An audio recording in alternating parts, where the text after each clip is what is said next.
Wait. Before we get into the nitty-gritty of this crash, let me tell you how we got here. This is not the Viper 90 video I was planning to make. The plan was to make a video where I would give you my impressions about this plane after over 30 flights with it. I would talk about how easy it was to assemble, chat about the joy of doing some low-level aerobatics with it. I would say that this was actually a pretty fun plane, despite not being the extreme aerobatics propeller machine that I'm used to flying. I would have also mentioned that I was consistently getting over 6 minutes of aerobatic flight time on a SMC lithium high voltage 6200 mAh battery, and I still have about 30% charge after landing. But sometimes the flying gods have different plans in store. While shooting the video, this happened.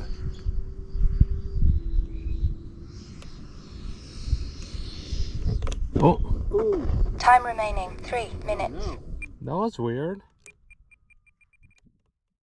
Right after starting a routine inverted pass over the runway, a maneuver that I've done countless times with this model, the plane suddenly rolled to the right and immediately dropped altitude and hit the ground hard. Oh. Time remaining. My first thought? Classic cheap servo lockup. I've run into bad servos in the past, so that's where my head went into right away. However, when inspecting the plane, the servo was behaving normally. This wasn't a servo issue. When turning off the transmitter, I noticed something interesting. The ailerons immediately went to the right, just like during the crash. Maybe Failsafe triggered? Okay, it's possible that I lost connection with the receiver for some reason. Strange, because this is a bind and fly model that already comes with the receiver and the antenna placed in the supposedly correct position, and I had flown this plane for over 30 flights by now, but I guess it's not impossible. My next question here would be, why would the ailerons roll right when the receiver goes into failsafe? My assumption here was that during failsafe, the servos would either go to a neutral position that was pre-assigned beforehand, or they would go to the last position prior to losing connection. After doing some tests in the ground, I was able to actually confirm that the failsafe would always make the airplane roll right during inverted flight, but would roll slightly to the left while upright. This was starting to look to me like something related to the safe capabilities of this receiver. If you're not familiar with safe, safe is basically this capability that some Spectrum receivers have that allows the airplane tank control to try to automatically level the plane to reduce the likelihood of a crash, or at least make the impact a bit softer. However, this plane had safe disabled from day one, so that's why this was pretty strange to me. So I decided to contact Horizon Hobby support. Pretty quickly I received the following response. On the Viper 90, the failsafe by default is: if the receiver loses transmitter communication, the failsafe will activate. Pitch and roll channels move to actively stabilize the aircraft in a descending turn. The controls by default do not go to hold last unless you unlock the receiver and do a custom setup in forward programming. So that displays the failsafe behavior I was seeing. I think that's a design flaw on Spectrum side.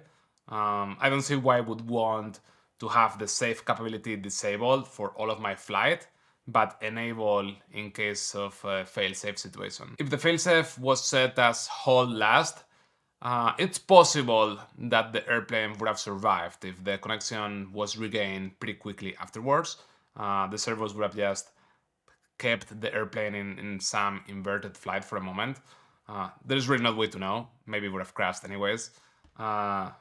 For sure though, with the safe, fail-safe setting enabled, the airplane had no chance of survival with such a low altitude in inverted flight. If you are flying the Viper or any other Horizon bind and fly plane, think hard how you wanna set up your failsafe. If, like me, you do a lot of low-level aerobatic flying, I would highly recommend going through the unlocking and setup procedure of the receiver and set the failsafe to hold last. I think in my particular case, the airplane spends as much time in knife edge or inverted flying than it does in upright, so I definitely don't want the receiver to take over and try to level the plane. Someday this might make the difference between bringing the plane safe home or bringing a bunch of parts on the bag.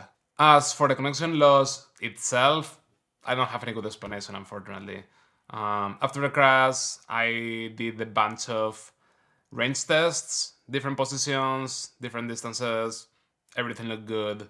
Unfortunately, I did not have an SD card in this transmitter at the time of the crash, so I didn't get any logs that I can go and look at. At this point, would I recommend the Viper 90 to somebody else? On the one hand, the connection loss is pretty concerning, and this should not happen on a plane that comes with everything, including the receiver, set up from the factory.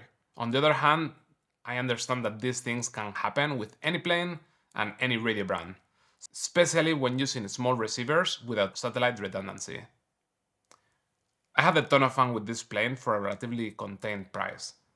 So yeah, I still would recommend this plane, but I would definitely unlock the receiver and change the failsafe setting, and ensure I do extensive range tests as well as keeping an eye on the radio telemetry during the first few flights to uncover any potential issues. I hope this was useful to you, and maybe you learned something to keep you from crashing your plane. Happy flying!